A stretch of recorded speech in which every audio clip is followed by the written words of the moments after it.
Assalamualaikum warahmatullahi wabarakatuh.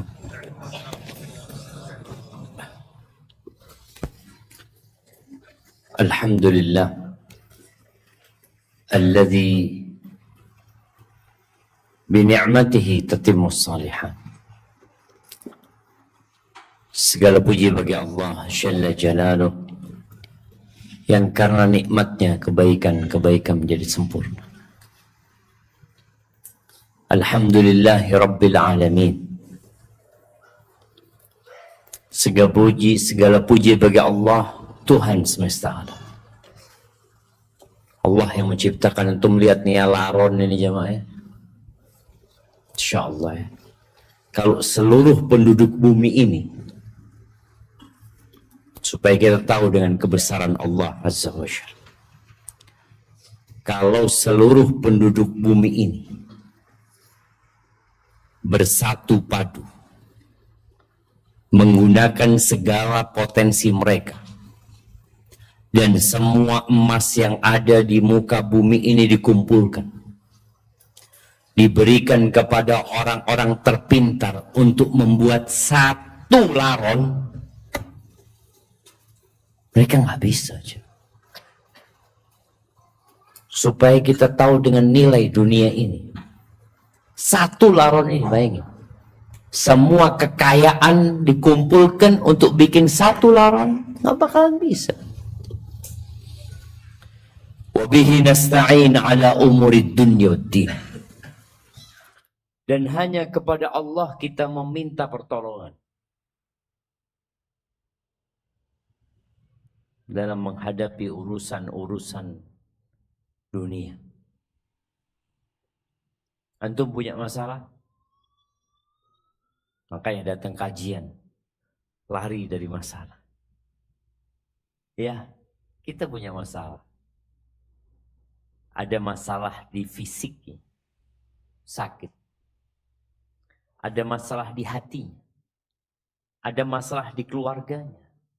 Ada masalah di pekerjaannya. Ada masalah di pelajaran sekolahnya.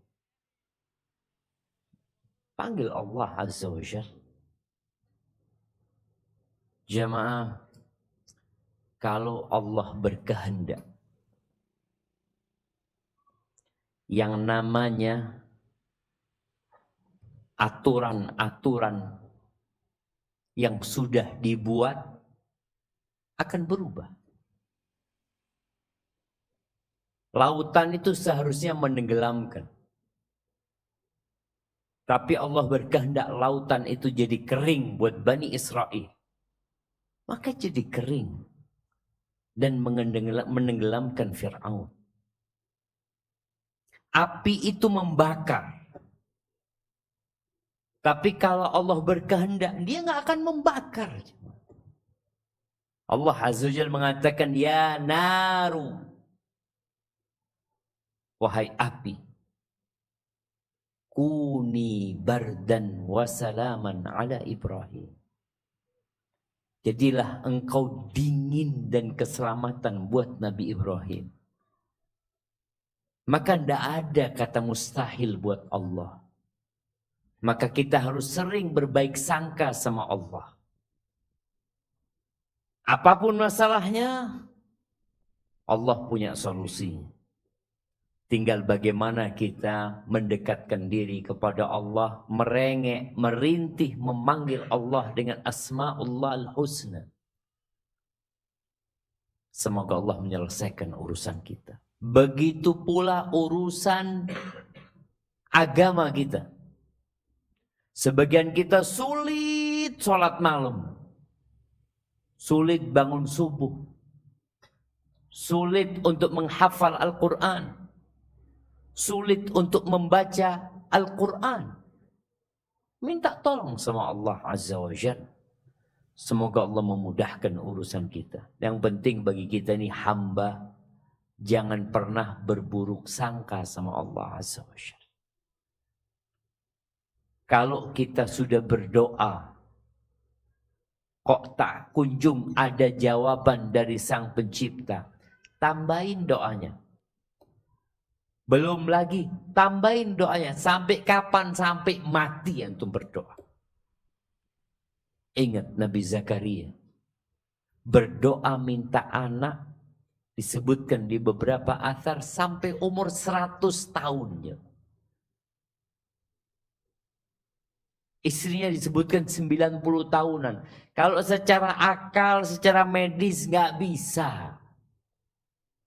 Tapi apa kata Nabi Zakaria? Walam akun bidu'aika rabbi syaqiyya. Ya Allah, aku nggak pernah kecewa dengan berdoa memohon kepadamu. Padahal sudah nunggu 100 tahun. Bagaimana husnudzon dan keyakinan Nabi Zakaria. Allahumma salli wa sallim ala abdika wa rasulika Sayyidina wa maulana Muhammadin wa ala alihi wa ashabihi ajma'in. Amma ba'd. Ahibati fillah. Kita sampai ke hadis 963. Ini hadis berbincang tentang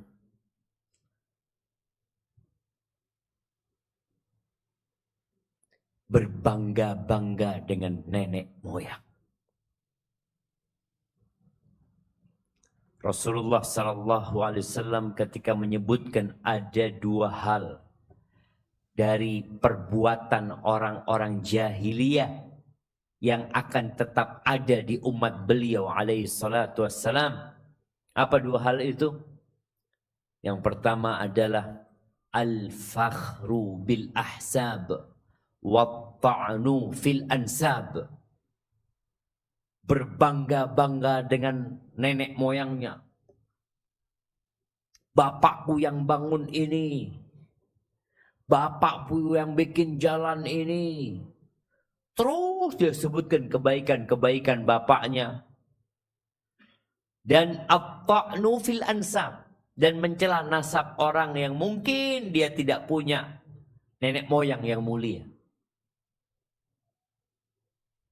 Di dalam Islam tidak ada kasta. Rasulullah sallallahu alaihi wasallam ketika haji wada, beliau mengatakan kullukum min Adam wa Adam min turab. Ala la fadla li Arabiyyin ala a'jami wala li a'jamiyyin ala Arabi wala li ahmar ala al-aswad wala lil aswad ala al-ahmar. Enggak ada kata Nabi SAW. Kalian semua dari Adam. Dan Adam tercipta dari tanah. Jadi tidak ada di masjid ini yang darahnya biru.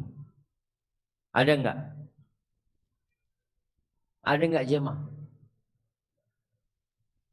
Katanya darah biru itu diambil dari darahnya ikan paus. Anak enggak tahu. Baik. Orang Arab enggak lebih mulia daripada orang Ajam. Orang Ajam tidak lebih mulia daripada orang Arab. Jadi setiap etnis itu ada di antara mereka yang merasa lebih tinggi dari etnis lainnya. Kata Nabi SAW, enggak ada. Illa bittaqwa. Kecuali takwa yang akan membuat kalian lebih mulia daripada yang lainnya. Maka Allah katakan, inna akramakum indallah atqakum. Yang paling mulia di antara kalian di sisi Allah adalah yang paling bertakwa. Dulu Hitler, dia berbangga dengan etnisnya.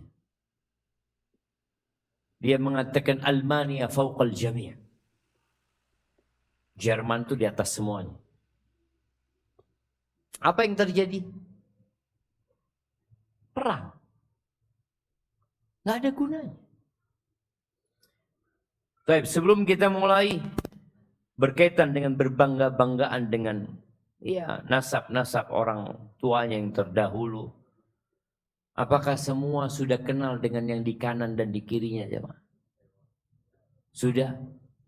Antum kadangkala belum kenalan. Ayo mulai dulu baru kita mulai baca hadisnya.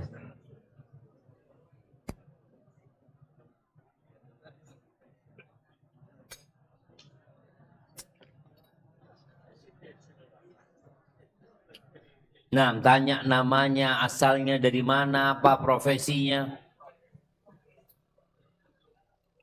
Mak-mak juga di belakang.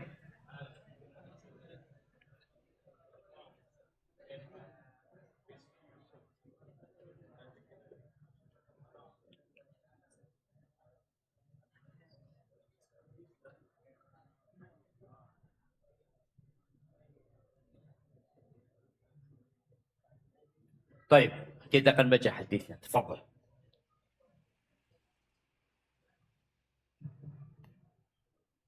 Assalamualaikum warahmatullahi wabarakatuh. Alhamdulillah wassalatu wassalamu ala Rasulillah wa ala alihi wa sahbihi wasallam. Allahumma ighfir lana wa li sayyidina wa li masyayikhina wa li walidayna wa li khulafina wa li khalifati wa li hajjatina wa li muslimina ajma'in. Qala al-mu'allif wa huwa amirul mu'minin al-hadith Abu Abdillah Muhammad bin Ismail bin Ibrahim al-Juhri al-Bukhari rahimahullah ta'ala. حدثنا عثمان المؤذن قال حدثنا عوف عن الحسن عن أتي بن ضمرة قال رأيت عند أبي رجلا تعزى بعزى الجاهلية فعضه أبي ولم يكنه فنظر إليه أصحابه قال كأنكم أنكرتموه فقال إني لا أهاب في هذا أحدا أبدا إني سمعت النبي صلى الله عليه وسلم يقول من تعزى بعزاء الجاهلية فعدوه ولا تكنوا. وقال المؤلف حدثنا عثمان قال حدثنا مبارك بن فضالة عن الحسن عن أتي مثله. Barakallahu fikum. Ini hadis Utay bin Dhamrah, dia berkata, Ra'aitu 'inda Ubay. Ubay yani Ubay bin Ka'ab radhiyallahu taala anhu. Disebutkan oleh Al-Imam Al-Zahabi dalam kitab Siyar A'lamin Nubala berkaitan dengan Ubay. Ubay ini tubuhnya selalu hangat. Panas dia. Ketika dia bertanya kepada Nabi SAW tentang humma, tentang demam itu, ternyata demam itu menghilangkan dosa orang-orang Islam, orang-orang yang beriman. Maka Ubay akhirnya berdoa meminta supaya dia dikasih demam, tapi yang tidak menghalanginya dari sholat dan jihad. Makanya tidak pernah disentuh Ubay ini kecuali anget. Ubay bin Ka'ab. Dan Ubay bin Ka'ab ini juga yang dia hendak menjadikan semua doanya isinya sholawat buat Nabi alaihi salatu wassalam. Artinya bagaimana Ubay ini ketika dia mendapatkan sebuah sunnah, sebuah amalan, itu diamalkan. Bukan sekedar menjadi wawasan. Oh iya, anak tahu. Enggak. Nah, ini salah satunya. Ra'aitu 'inda Ubay rajulan ta'azza bi azail jahiliyah. Kata Utay bin Dhamrah, aku melihat ada seorang di sisi Ubay sedang berbangga dengan kebanggaan jahiliyah. Disebutkan di riwayat Imam Ahmad, iftakhara bi abihi. Dia sedang membanggakan bapaknya. Subhanallah, dulu waktu kita mondok, biasalah anak-anak pondok ini, anak-anak yang baru belajar agama, bangga, oh bapakku gini, bapakku gini ya. Kita diajarin sebuah bait syair yang mengatakan laisal fata man kana laisal fata man yaqulu kana abi walakinnal fata man yaqulu ha anadha. Pemuda itu bukan yang mengatakan bapakku, tapi pemuda yang sebenarnya yang mengatakan ini aku. Ya aku kayak gini gitu. Nah, ini orang di sisi Ubay berbangga dengan nenek moyangnya. Maka disebutkan si azza al-jahiliyah tadi. Salah satu yang tidak ditinggalkan dari amalan jahiliyah dan berbangga-bangga dengan kemuliaan nenek moyang mereka. Fa'a'addahu Ubay walam yuknihi. Maka Ubay, a'addahu ini, adda ya'uddu itu artinya menggigit. Menggigit. Akhirnya Ubay ngomong sama orang ini agar menggigit. Menggigit apa? Menggigit kemaluan bapak. Walam yuknihi, dan Ubay tidak pakai kata kiasan. Ubay ngomong tentang kemaluan itu disebut dengan kata yang sebenarnya. Ya sudah kata Ubay, gigit itu kemaluan bapakmu. Omongan ini kan kasar, jemaah. Kasar, jemaah. Jadi ada omongan-omongan yang mungkin buat kita, kok orang sekelas Ubay bin Ka'ab yang hafal Al-Quran, yang mengajarkan Al-Quran, kok ngomongnya seakan-akan jorok. Ketika melihat Ubay mengatakan itu, mereka semua pada memandang. Ya Allah, kaget gitu jemaah. Kok Ubay ngomong kotor gitu kan. Faqala inni la ahabu fi hadha ahadan abada. Kata Ubay, aku tidak segan dalam urusan ini kepada siapapun selama-lamanya. Untuk ngomong tadi itu, aku tidak segan untuk ngomong itu kepada siapapun selama-lamanya. Kenapa? Inilah yang tadi Anda sampaikan. Ubay mengamalkan hadis Nabi SAW. Dia mengatakan, inni sami'tun nabiyya sallallahu alaihi wasallam yaqul, aku mendengar Nabi sallallahu alaihi wasallam bersabda, man ta'azza bi'azail jahiliyah. Tadi barang siapa yang berazak dengan azak jahiliyah, berbangga-bangga dengan nenek moyang mereka, fa'iddu bihani abi. Dia di dalam sebuah lafaz, ya bikin dia, omongkan kepada dia agar menggigit kemaluan bapaknya. Wala taknu, dan jangan pakai kata kiasan. Jangan pakai kata kiasan. Ya sudah, barangnya itu sebutkan. Gimana jemaah? Ya Allah Ustaz ya. Nah, wa Ubay melakukan ini imtithalan li amrin Nabi SAW. Siapa yang nyuruh? Nabi alaihi salatu. Agar orang ini berhenti gitu. Engkau membangga-banggakan nenek moyangmu, kata dia. Jadi orang itu ketika membanggakan nenek moyangnya disebut kebaikan-kebaikan. Lupa dengan keburukan-keburukan orang tuanya. Bapakmu itu nyembah berhala dulu. Lupa enggak? Bapakmu itu minum khamr. Enggak, yang disebut kebaikan-kebaikannya saja. Ya sudah, suruh dia menggigit. Gigit apa? Nah, ya, jangan pakai kata kiasan. Kira-kira antum berani siapa?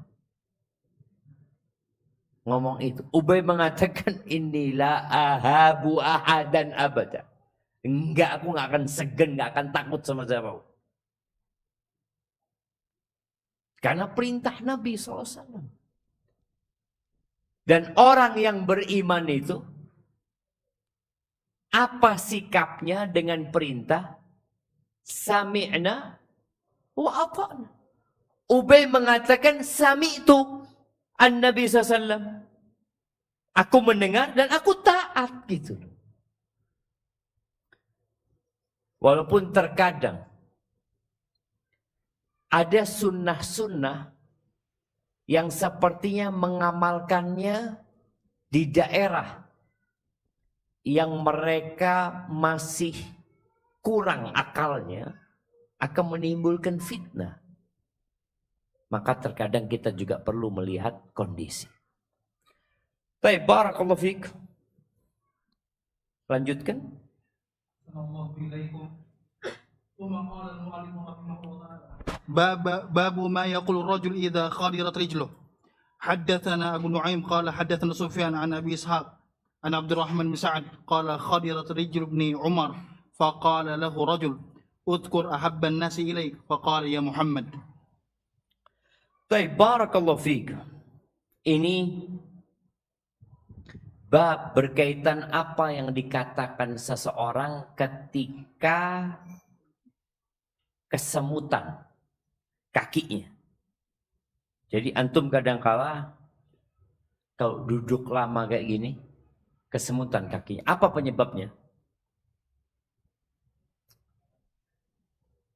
Tidak lancarnya peredaran darah ke tempat yang dituju karena antum mendudukin kaki antum terlalu lama atau kondisinya memang kurang sehat. Biasanya kalau orang sehat duduk lama nggak ada masalah gitu. Tapi kalau orang memang bermasalah, jarang olahraga, duduk sedikit aja sudah kesemutan. Makanya sebentar-sebentar harus selonjoran, selonjor tarik lagi, selonjor tarik lagi sampai orang yang di sebelahnya terganggu. Baik, apa yang dia katakan ketika dia kesemutan? Subhanallah. Athar ini dhaif ya. Athar ini dhaif. Tapi ini cerita tentang kebiasaan orang Arab sebenarnya. Al-Imam Bukhari mengatakan telah mengajarkan kepada kami. Abu Nuaim dia berkata telah mengajarkan kepada kami. Sufyan dari Abu Ishaq dari Abdurrahman bin Sa'ad qala khadirat rijlu ibn Umar. Khadirat rijlu ibn Umar. Abdullah bin Umar bin Khattab pernah duduk kakinya kesemutan. Dan orang kalau kesemutan itu ya kayak mati kakinya jemaah. Dia berdiri itu mau jatuh jemaah. Dia nggak ngerasa kakinya itu ada. Kalau parah banget ya. Kesemutan sulit dia untuk berdiri. Faqala lahu rajulun. Di situ ada orang yang mengatakan, engkau lagi kesemutan kakinya ini. Ya sudah, obatnya itu uzkur ahabban nas ilaik. Engkau sebut nama orang yang paling engkau cintai.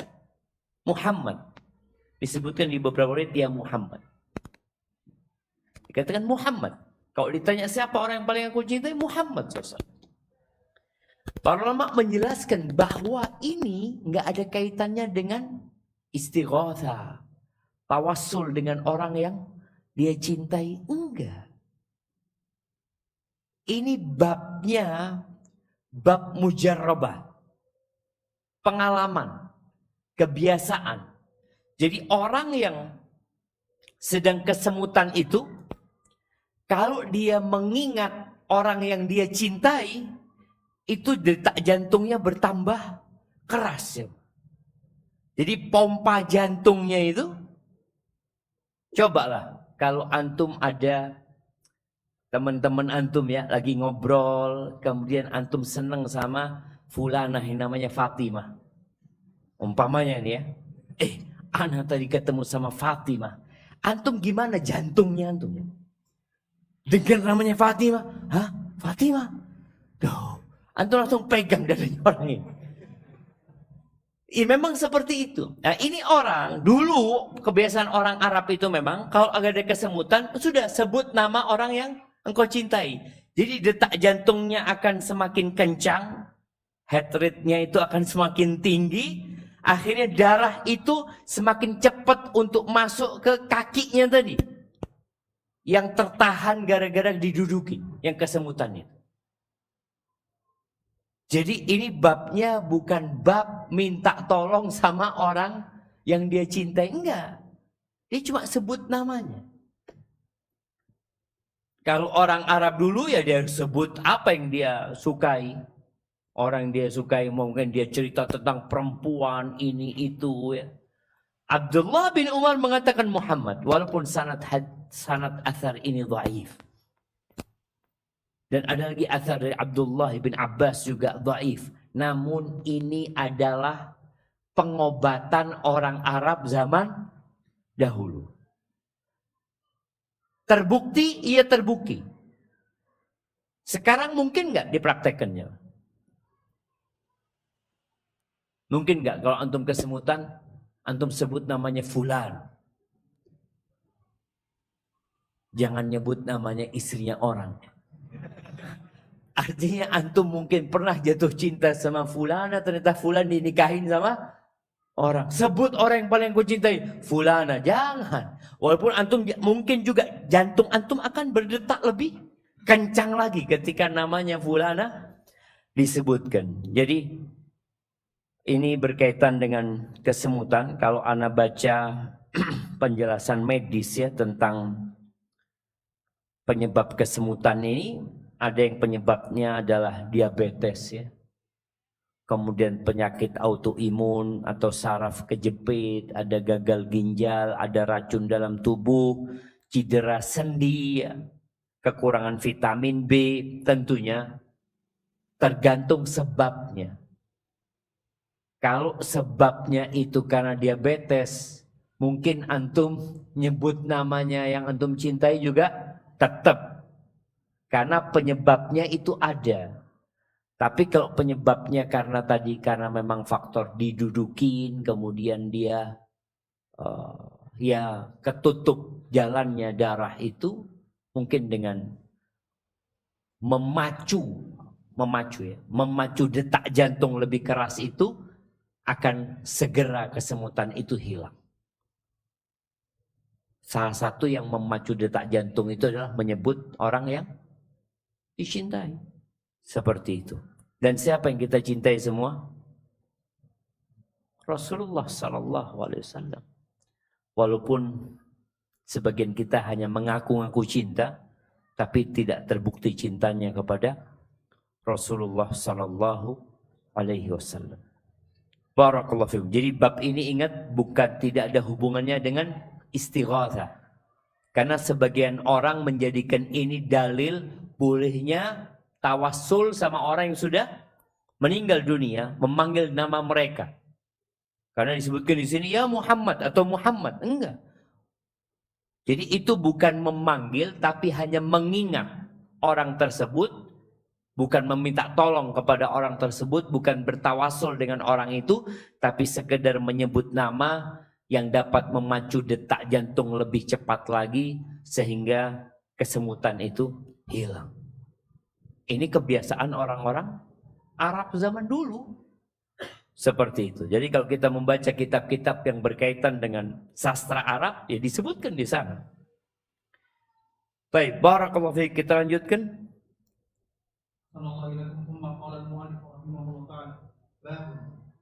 حدثنا مسدد قال حدثنا يحيى عن عثمان بن زياد قال حدثنا ابو عثمان عن ابي موسى انه كان مع النبي صلى الله عليه وسلم في حارث من حيطان المدينه وبيد النبي صلى الله عليه وسلم عود يضرب به بين الماء والطين فجاء رجل يستفتح فقال النبي صلى الله عليه وسلم افتح له وبشر بالجنه فذهبت فاذا ابو بكر رضي الله تعالى عنه ففتحت له وبشرته بالجنه ثم استفتح رجل آخر فقال افتح له وبشر بالجنة فإذا عمر رضي الله تعالى عنه ففتحت له وبشرته بالجنة ثم استفتح رجل آخر وكان متكئا فجلس وقال افتح له وبشره بالجنة على بلوى تصيبه أو تكون فذهبت فإذا عثمان رضي الله تعالى عنه ففتحت له فأخبرته بالذي قال الله المستعان.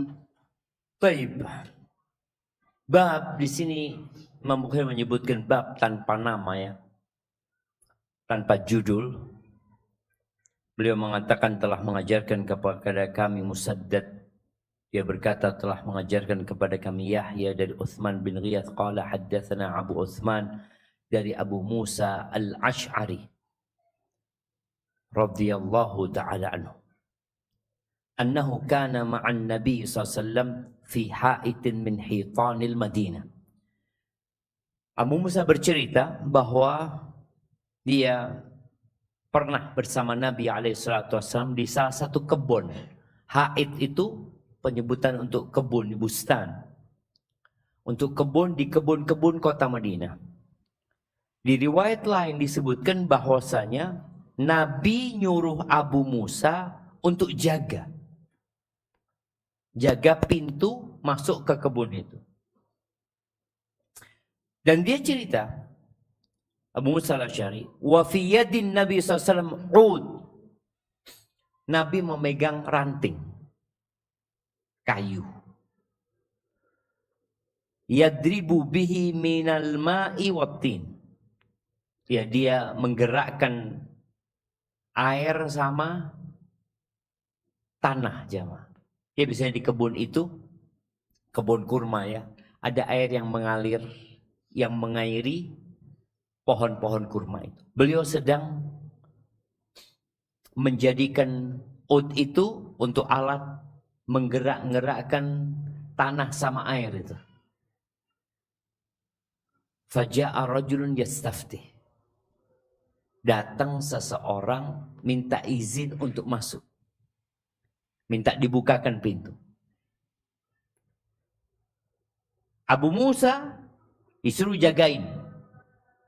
Dan kita tahu adab masuk itu minta izin untuk masuk. Adab mau masuk sebuah tempat yang ditutup, ya izin dulu. Ada orang minta izin. Apa kata Nabi SAW kepada Abu Musa yang sedang menjaga? Iftah lahu wa basyirhu bil jannah. Bukakan buat orang itu. Nggak tahu siapa yang izinnya. Tapi bukakan dan kasih dia kabar gembira dengan surga. Allahu Akbar. Fadhahab. Berangkatlah Abu Musa membukakan pintu. Nggak tahu siapa yang di balik pintu. Dibuka. Fa'idha Abu Bakrin radhiyallahu anhu fafatahtu lahu wa basyartuhu bil jannah. Ternyata yang ada di balik pintu Abu Bakar. Maka aku bukakan buat dia dan aku kasih kabar gembira bahwa dia masuk surga. Gimana perasaan antum kalau antum dikasih kabar masuk surga? Gimana? Ya sudah Ustaz, gak ikut kajian lagi sudah masuk surga. Kita ini kan kalau dikasih sesuatu, selesai alhamdulillah. Masuk surga, alhamdulillah. La sof awal, wala sholli, alhamdulillah masuk surga. Itu bedanya dengan para sahabat Nabi. Mereka dikasih kabar gembira, mereka kemudian bersyukur atas kabar gembira itu. Bagaimana Nabi kita alaihissalam sholat sampai bengkak kaki. Padahal sudah diampuni dosa beliau yang masa lalu dan akan datang. Apa kata beliau? Afala akun abdan syakura. Ternyata beliau dikasih predikat orang yang diampuni dosa yang masa lalu dan akan datang, semakin membuat beliau semangat beribadah sebagai bentuk syukur. Dan itu yang terjadi dengan para sahabat Nabi ketika mereka mendapatkan kabar gembira masuk surga, mereka semakin bersyukur atas nikmat yang Allah berikan. Itu Abu Bakar As-Siddiq. Nggak berhenti beramal ketika dikasih kabar gembira masuk surga. Masuklah Abu Bakar. Thumma staftaha rajulun akhar. Tahu-tahu ada lagi yang minta dibukakan. Faqala iftah lahu wa basyirhu bil jannah. Bukakan buat orang itu. Dan kasih kabar gembira dia dengan surga. Fa'idha Umar radhiyallahu anhu. Ternyata Umar bin Khattab. Fafatahu lahu wa basyartuhu bil jannah. Berkaitan dengan Umar sama jemaah. Dengan Abu Bakar. Kabar gembira masuk surga itu tidak membuat mereka GR dengan amalannya. Mereka tetap beribadah dengan penuh rasa takut dan harap. Dan penuh dengan cinta. Bagaimana ketika Umar ditusuk perutnya. Sedang sholat subuh. Umar itu minta sama anaknya untuk diletakkan di tanah pipinya. Abdullah bin Umar mengatakan, biar di pahaku ayahku, kata dia. Apa bedanya paha sama tanah? Umar marah. La ummalak, kata dia. Da khaddi alal ard. Letakkan pipiku di tanah, kata dia. Semoga Allah ngampuni aku, kata dia. Semoga Allah ngasihi aku. Kira-kira kalau orang kayak kita jamaah, kayak gitu, oh tenang jamaah, husnul khotimah mana jamaah. Ana mati lagi sholat. Dibunuh yang bunuh anak orang Majusi, insya Allah mati syahid. Nggak ada jamaah.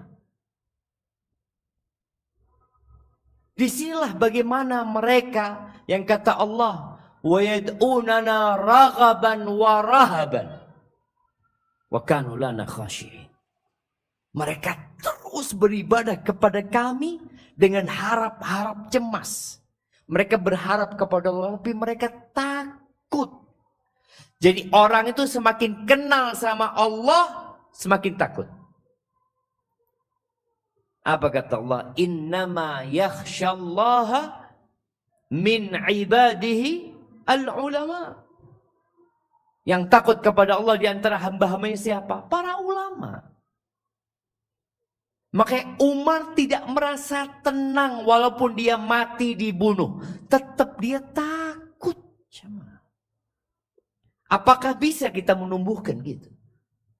Sebagian kita amalnya sedikit sudah merasa, ya Allah kayaknya anak kalau mati ini husnul khatimah sekarang. Lah, jangan. Ini dikasih kabar gembira masuk surga. Tewas dibunuh ketika sholat. Tetap Umar takut. Thumma istaftaha rajulun akhar. Wa kana muttaki'an fajalas. Kemudian datang satu orang lagi minta dibukakan pintu. Awalnya Nabi bersandar ya, mungkin duduk lagi bersandar atau dengan seapa wallahu alam, tapi kemudian beliau duduk memperbaiki duduknya. Wa qala iftah lahu. Bukakan buat dia. Wa basyirhu bil jannah ala balwan tusibu au takun. Bukakan buat dia dan kasih kabar gembira dia dengan surga di atas bala yang akan menimpa dia. Artinya dia masuk surga tapi harus lewat bala ini jam. Ada ujian, ada petaka yang harus menimpa dia. Fadhahabtu. Kata Abu Musa al-Asy'ari, maka aku pergi membukakan pintu. Fa'idha Uthman bin Affan. Ternyata Uthman bin Affan. Aku bukakan buat dia dan aku kabarkan kepada dia apa yang dikatakan Nabi SAW. Apa kata Uthman ketika dikasih tahu bahwa dia akan masuk surga, tapi dengan bala yang akan menimpa dia? Uthman mengatakan, Allahul Musta'an. Ya, kepada Allah tempat minta tolong. Udah takdirnya seperti itu. Dan Uthman meninggal, siapa yang membunuhnya? Coba? Kalau yang membunuh Umar jelas orang Majusi, orang kafir. Coba. Kalau yang membunuh Uthman siapa? Orang-orang Islam. Dan mereka pulang haji. Antum bisa bayangin. Orang kalau punya pemikiran khawarij itu jemaah. Nih pulang haji. Mereka berhaji. Kemudian lewat Madinah. Mereka mengepung rumahnya Uthman bin Affan. Kemudian mereka membunuh Uthman radhiyallahu anhu sedangkan Uthman sedang membaca Al-Qur'anul Azim. Itu bala yang menimpa Uthman. Ya. Kalau sekelas Utsman jamaah. Sekelas Umar bin Khattab. Mereka harus melewatin sebuah ujian untuk masuk surga. Apalagi kayak kita. Makanya jangan merasa aman dari azab Allah Azza wa Jalla. Jangan karena antum kuliah di STD Imam Syafi'i. Karena antum seorang ustadz ya. Lalu ada orang yang mengatakan, Masya Allah antum ustadz ya, Insya Allah langsung masuk surga antum ya. Jangan lupa ya. Ingat sama ana kalau antum masuk surga ya. Insya Allah. Ana ingat sama antum ini siapa? Siapa antum? Korek api neraka itu ustadz. Makanya Abu Hurairah radhiyallahu taala anhu ketika meriwayatkan hadis awal man tus'ar bihin nar atau awal man yuqda yaumal qiyamah, Abu Hurairah itu pingsan 3 kali ya untuk menyampaikan hadis ini. Karena ada hubungannya sama dia. Dia termasuk dari salah satu 3 kategori. Alimun wa qari'ul Quran. Maka beliau pingsan, ditungguin sama orang-orang ya sampai siuman, duduk lagi. Dia mengatakan qala Rasulullah SAW, pingsan lagi. Sampai yang ketiga dia menyebutkan tadi. Yang pertama akan menjadi koreknya api neraka. Yang pertama akan disidang pada hari kiamat itu adalah alimun wa qari'ul Quran. Ustaz, alim ulama. Dan orang yang pandai membaca Al-Quran, yang hafal Al-Quran, imam. Fa'utiyabi, didatangkan orang ini. Fa'arrafahu alaihi ni'amah. Allah kenalkan dia dengan nikmat-nikmat yang Allah berikan kepada dia. Dan orang ini mengaku, iya ya Allah, semua itu kau berikan kepada kami. Lalu Allah tanya satu pertanyaan. Fama amilta biha. Engkau gunakan buat apa nikmat-nikmat yang aku berikan kepada? Apa kata orang ini? Ta'allamtu fik wa 'allamtun nas wa qara'tu fikal Qur'an. Dia mengatakan dengan semua nikmat yang kau berikan, aku belajar ilmu agama untuk mencari keridhaan-Mu ya Allah. Dan aku ajarkan kepada umat manusia. Dia berdakwah. Dia ngajar ilmu tersebut. Wa qara'tu fikal Qur'an, dan aku menghafal Al-Quran untuk mendapatkan keridhaan-Mu ya Allah. Apa kata Allah?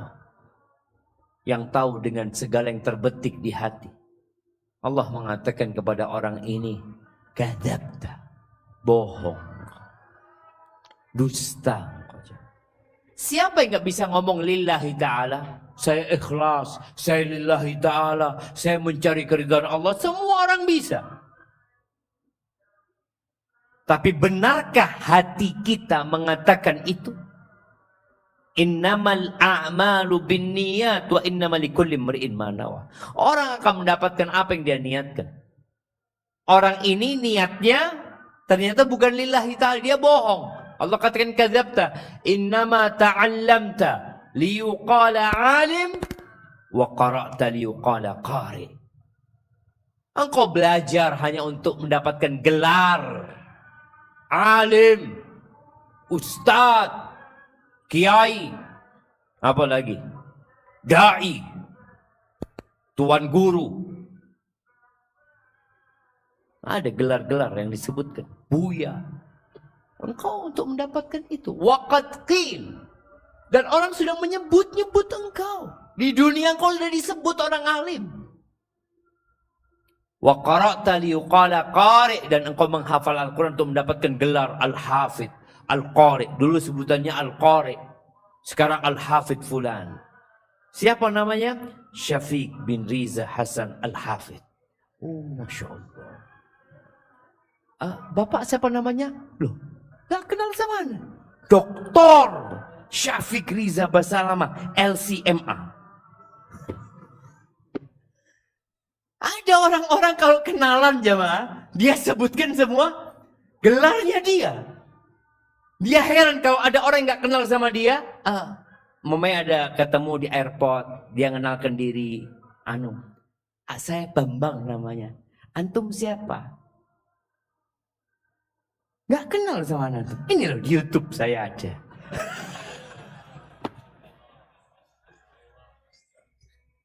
Astagfirullahaladzim.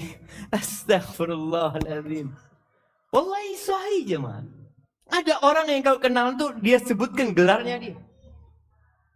Nggak perlu. Katakan nama. Kau ditanya siapa namamu, sebutkan namamu. Dia nggak tanya gelarmu apa. Kalau ditanya profesinya apa, kau sebutkan. Apa profesinya? Guru. Guru. Sebutkan guru.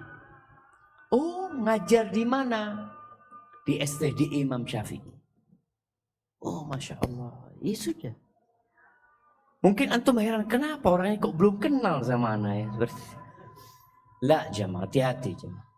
Makanya tadi kita lihat sahabat-sahabat Nabi ini.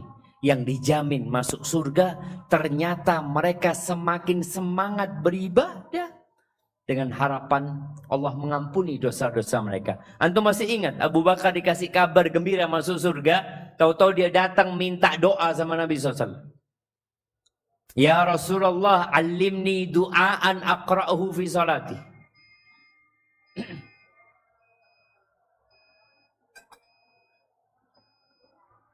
Baik, nasma'ul adhan.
Allahumma salli wa sallim ala nabiyina Muhammad. Nah, Abu Bakar tadi yang dijamin masuk surga, kemudian dia minta doa sama Nabi alaihi salatu wassalam, ternyata dikasih doa. Apa doanya? Allahumma inni zalamtu nafsi zulman katsira. Ya Allah, sesungguhnya aku mendolimi diriku dengan kezaliman yang banyak. Wala yaghfirudz dzunuba illa anta, enggak ada yang ngampuni dosa kecuali Engkau ya Allah. Faghfir li maghfiratan min 'indika warhamni innaka antal ghafurur rahim. Ampuni aku ya Allah dengan ampunan dari sisimu dan kasihi aku. Engkau Maha Pengampun dan Maha Pengasih. Maka tadi orang semakin berilmu tentang Allah semakin takut. Dikasih doa minta ampun dan mengakui dosa-dosa serta kesalahan. Tapi berkaitan dengan bab ini jamaah, tadi Utsman bin Affan mengatakan Allahul Musta'an ya. Allahul Musta'an. Jadi memang kita tuh kalau ada perintah yang berat, ada kondisi yang kita sulit untuk menghadapinya, katakan Allahul Musta'an. Atau katakan la haula wala quwata illa billah. Dan berkaitan dengan kesemutan tadi, kita tahu bahwasanya tadi hadisnya dhaif, menyebut nama orang yang dicintai, dan itu mungkin tadi kebiasaan orang-orang terdahulu. Maka mungkin lebih tepatnya kalau antum kesemutan, minta tolong sama siapa? Sama Allah Azza wa Jalla. Katakan Allahul Musta'an. Katakan la haula wala quwata illa billah. Antum pegang kaki antum ya, mungkin sambil memohon kepada Allah semoga dikasih kesembuhan. Barakallahu fikum.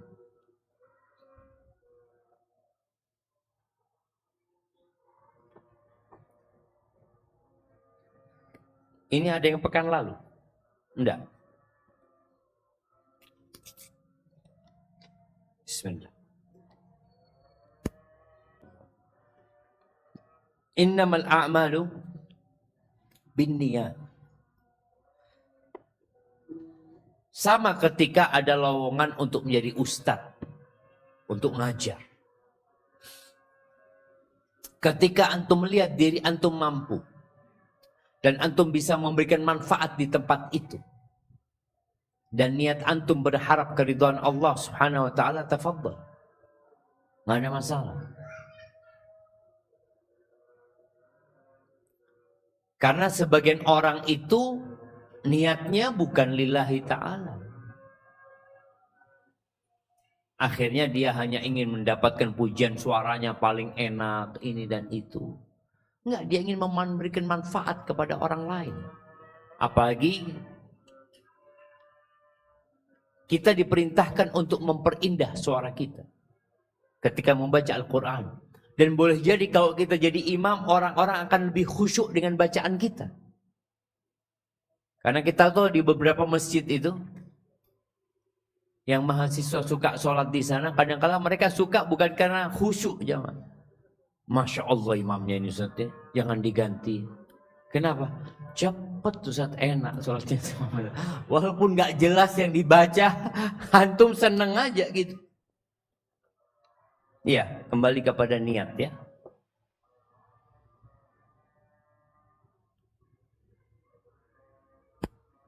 Afwan Ustaz, izin bertanya. Di rumah ana ada program tabungan Ramadan. Dengan sistem kita menabung dan uang tabungan kita itu digunakan untuk meminjamkan untuk orang-orang yang membutuhkan. Tetapi dengan syarat dikembalikan dalam kurun waktu 2 minggu. Dan ada adminnya, seikhlasnya. Tapi uang admin ini digunakan untuk membantu anak yatim dengan sistem ini. Bagaimana hukumnya Ustaz kalau kita mengikuti nabungnya Ustaz? Allahu a'lam jamaah. Ini ada biaya adminnya. Biaya admin seikhlasnya. Kalau nggak bayar, nggak dikasih pinjaman. Yang ditakutkan ada unsur riba nantinya di situ. Maka coba ditanyakan kepada ustadz yang lainnya. Barakallahu fikum. Ustadz izin bertanya, bagaimana apabila calon mertua yang lamarannya telah kita tolak?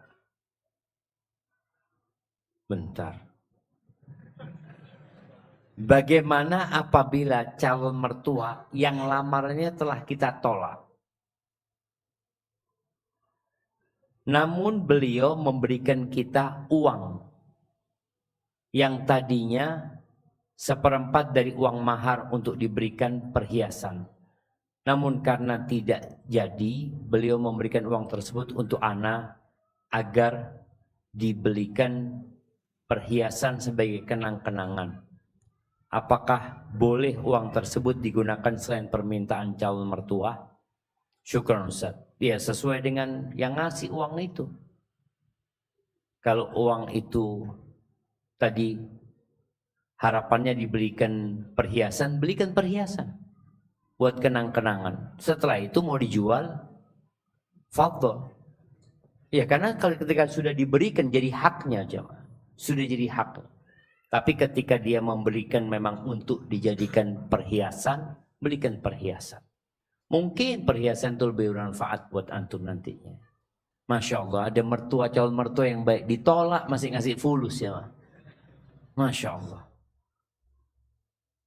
Beberapa bulan lalu, kakak Ana merit. Lalu saat berlangsungnya merit kakak Ana, turun hujan. Dari pertengahan acara hingga selesai.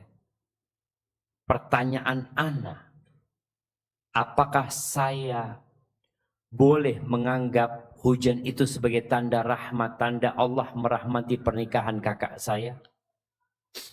Ahibati fillah, kata Nabi SAW, yang dilarang itu adalah tatayur. Yang disukai adalah al-fa'l. Nabi SAW yu'jibuhul fa'l.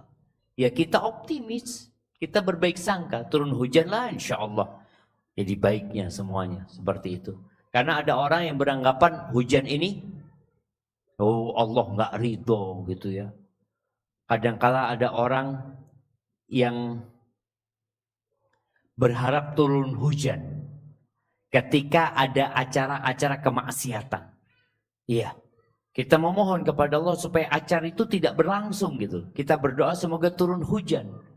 Turunnya hujan itu tetap rahmat. Tetap rahmat atau tidak? Orang-orang nggak jadi berbuat maksiat. Selesai, bubar mereka. Kalau nggak hujan, mereka terus akan melakukan kemaksiatan tersebut. Maka kita berharap semoga turunnya hujan itu, dan memang ketika turun hujan apa yang kita katakan? Allahumma shayyiban nafi'an. Minta kepada Allah agar jadi hujan yang bermanfaat. Setelah menikah, tentu mertua tidak lagi campur urusan rumah tangga anak. Maka batasan apa dikatakan sang mertua tidak boleh ikut campur urusan sang anak? Iya, ahibati fillah, sebenarnya kembali kepada uruf. Ketika anak itu sudah menikah, orang tua itu apabila melihat ada masalah di rumah tangga anak, yang masalah itu adalah masalah yang biasa terjadi di sebuah rumah tangga yang baru, maka jangan sampai orang tua ikut campur di situ. Seorang anak yang baru belajar naik sepeda, biasanya dia akan jatuh. Ketika jatuh dia akan terluka. Apakah anak kecil itu berhenti naik sepeda? Enggak, dia naik lagi. Tapi kalau orang tua turut campur, ya Allah nah jangan nah, sudah jangan naik sepeda lagi. Bagaimana keadaan anak itu? Sampai tua nggak bisa naik sepeda. Maka bagi orang tua, biarkan anaknya ketika ada keributan di dalam rumah tangga yang bisa diselesaikan, jangan ikut campur. Kapan ikut campur? Kata Allah Azza wa Jalla, fa in khiftum shiqaqa bainihima Fab'athu hakaman min ahlihi wa hakaman min ahliha. Kalau kalian lihat suami istri ini ribut terus, nggak ada damainya, ribut terus. Apa yang terjadi? Di sini baru kirim utusan dari pihak laki-laki, utusan dari pihak perempuan, ini campur tangan. Karena nggak bisa diselesaikan masalahnya oleh mereka. Ketika mereka bisa menyelesaikan, selesaikan. Kemudian ada kondisi yang mertua ini berusaha untuk menyelesaikan masalah di rumah tangga anaknya. Ini mertua perempuan, mertua dari pihak perempuannya. Tapi suami nggak mau. Maka tolong mertua hargai suami. Kejadian ketika Nabi SAW di rumahnya, Aisyah angkat suara jemaah ya. Di atas suara Nabi SAW, Abu Bakar sedang lewat, mungkin dengar itu Abu Bakar minta izin masuk ke rumah Nabi SAW. Abu Bakar ketika masuk itu didatengin Aisyah jemaah. Mau digampar sama Abu Bakar.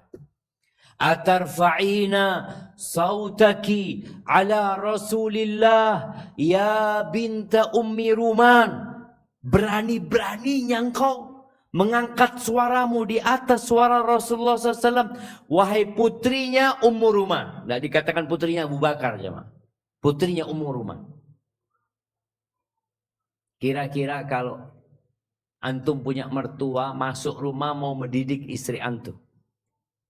Bapak mertua, alhamdulillah beresin anak bapak ini. Ini memang kurang ajar Pak. Ada. Bagaimana Abu Bakar ditahan sama Nabi SAW. Dihalangi. Mau dekat ke Aisyah dihalangi. Nggak boleh. Nah itu jadi suami yang benar. Kayak gitu. Ada kondisi Nabi SAW ikut campur di rumah tangga anaknya. Tapi untuk mendamaikan. Antum dengar cerita ketika Rasulullah SAW masuk ke rumahnya Fatimah di siang hari. Ali nggak ada. Ali nggak tidur jam. Padahal biasanya jam segitu Ali tidur di rumah. Maka Nabi SAW bertanya, Aina ibnu ammiki? Mana anak pamanmu? Subhanallah. Nggak ditanya mana suamimu. Mana anak pamanmu? Kata Fatimah, ghadabani anifan. Falam yaqil indi. Dia tadi marah sama aku. Nggak tidur siang. Kalau sudah seorang suami keluar rumah, nggak tidur di rumah, ini kayaknya masalahnya agak parah jemaah. Apakah Nabi SAW membiarkan hal itu? Tidak. Dicari Ali. Dicari Ali bin Abi Thalib. Kasih tahu Ali tidur di masjid. Didatangi sama Nabi SAW. Tapi tidak menanyakan masalahnya apa, ini tuh enggak. Jadi mertua pokoknya datang ngobrol sama menantunya, insya Allah masalahnya clear sudah. Cuma kayaknya selendangnya jatuh kemudian dia terkena debu. Nabi SAW mengatakan, Qum abaturab, qum abaturab. Bangunlah wahai bapaknya debu. Jadi kadang-kala mertua itu sekedar dekat aja sama menantu lah. Insya Allah masalah selesai.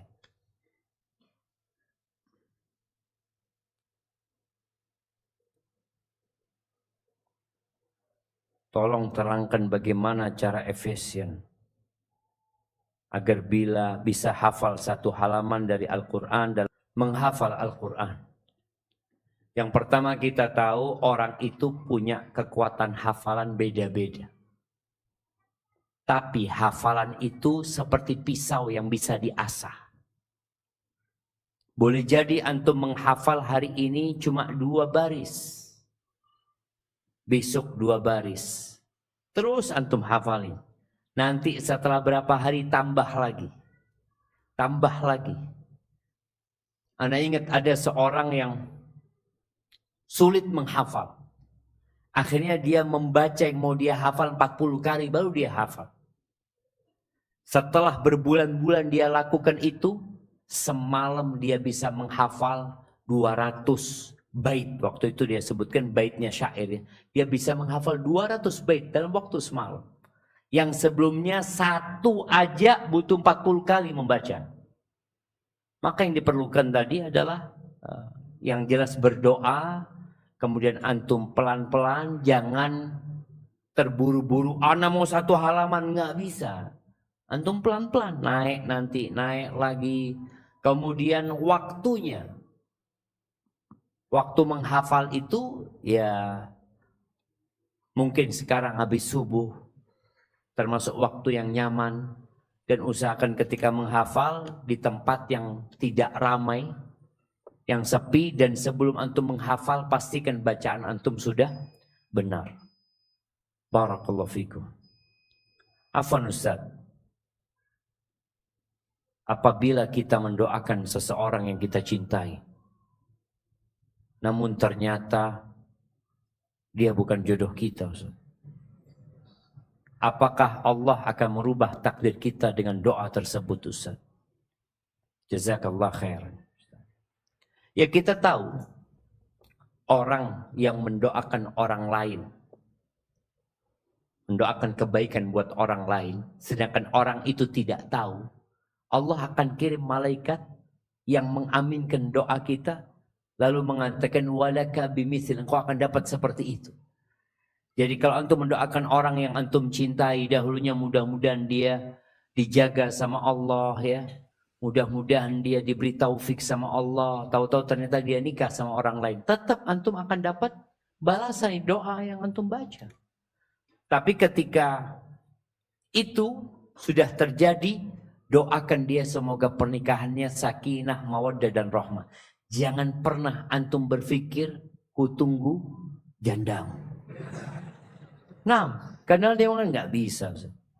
Akhirnya antum mendoakan bagaimana dia punya masalah dengan suaminya. Jangan. Insya Allah, Allah berikan yang terbaik. Ketika perempuan itu nikah dengan orang lain, insya Allah Allah akan berikan buat antum yang lebih baik dari perempuan itu. Hadza wallahu a'lam bissawab.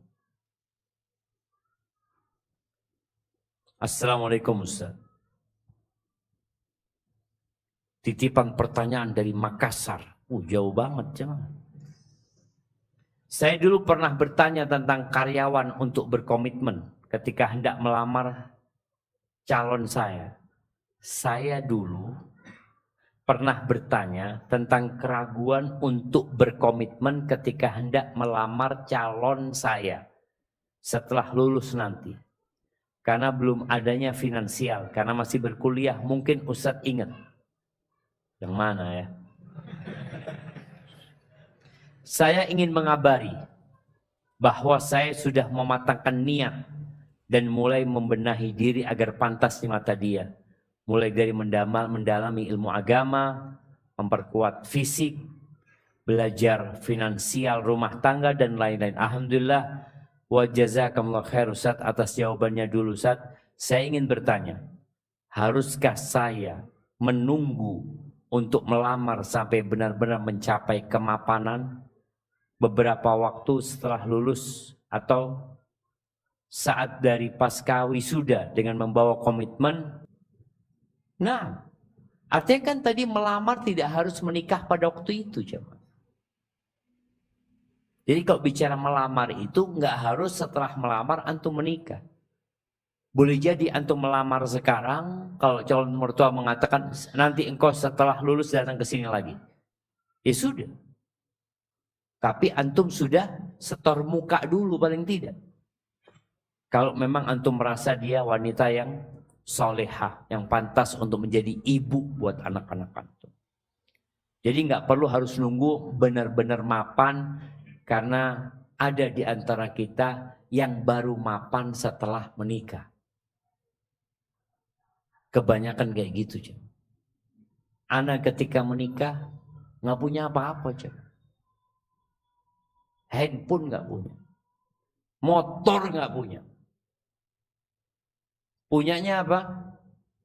Ya punyanya cuma uang saku yang diberikan oleh Jamiah Islamiyah, bas itu aja. mobil nggak punya. Dan ternyata Allah baru kasih mobil. Anak ingat, anak baru punya mobil pertama kali itu ketika lahir anak pertama. Jadi memang anak ini bawa rizki. Kalau kita berpikir, seharusnya kita itu mapan ketika belum punya istri, ketika belum punya anak. Kan rizkinya dimakan sendiri kan. Tapi ternyata enggak.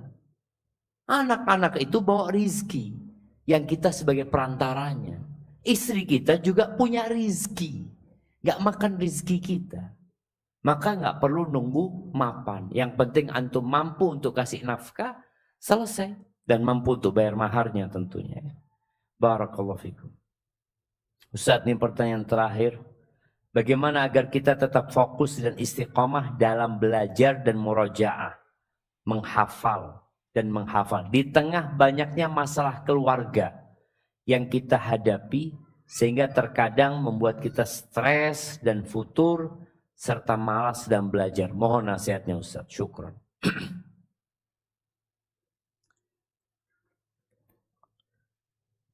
Yang pertama, antum banyak mengatakan seperti yang dikatakan Utsman, Allahul Musta'an. Ketika datang masalah minta tolong sama Allah. Banyak baca la haula wa la quwata illa billah. Dulu anak punya kawan jamaah yang pinter sekali. Gara-gara masalah keluarga, dia stres sampai gila. Masalah itu bukan untuk dipikirkan. Masalah itu beban yang harus antum letakkan. Loh, diletakkan di mana? Letakkan kepada Allah Azza wa Jalla. Katakan, ya Allah, aku nggak mampu. Karena ada orang yang masalah dipikirkan. Apakah dengan memikirkan masalahnya selesai? Nggak selesai. Yang ada menjadi beban. Maka apa yang antum lihat masalah keluarga orang tua mungkin ya. Kadang-kala ada orang tua yang mau bercerai. Antum harus yakin bahwa 50.000 tahun sebelum penciptaan langit dan bumi semua sudah dicatat. Kalau orang tua antum cerai, maka akan cerai. Dan ketika itu terjadi perceraian antara orang tua yang dia tidak berharap itu, maka katakan innalillahi wa inna ilaihi raji'un. Katakan Allah ma'jurni fi musibati wa akhlif li khairan minha. Ya udah mau diapakan sekarang? Itu jadi musibah buat anak-anak ketika orang tuanya berpisah. Tapi tetap kita berbaik sangka sama Allah, insya Allah di masalah itu ada hikmah. Tapi intinya tadi nggak harus antum pikirkan. Yang antum pikirkan yang sekarang antum mau kerjakan, kerjakan. Kalau tadi bicara mau fokus, udah fokus. Sambil terus berdoa.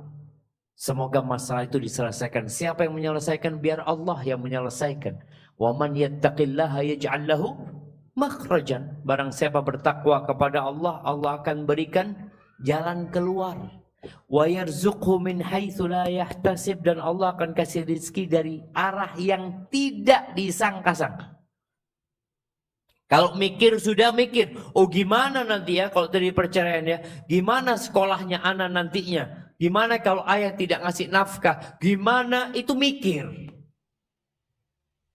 Yang antum nggak tahu nanti apa yang akan terjadi, maka serahkan sama Allah, karena antum dikasih rizki sendiri sama Allah. Wa man yatawakkal 'ala Allah fahuwa hasbuh. Barang siapa yang menyerahkan kepada Allah, siapa yang akan mencukupi? Allah yang mencukupi. Bukan orang tua, bukan paman, bukan pekerjaan, bukan gaji, tapi Allah yang akan mencukupi. Dan kita tahu, orang yang mengatakan hasbunallah wa ni'mal wakil, Allah akan cukupi dia. Aqulu qawli hadha wa astaghfirullah li wa lakum wa lisairil mu'minin wal mu'minat fastaghfiruh. Innahu huwal ghafurur rahim. Subhanakallahumma bihamdika asyhadu an la ilaha illa anta astaghfiruka wa atubu ilaik.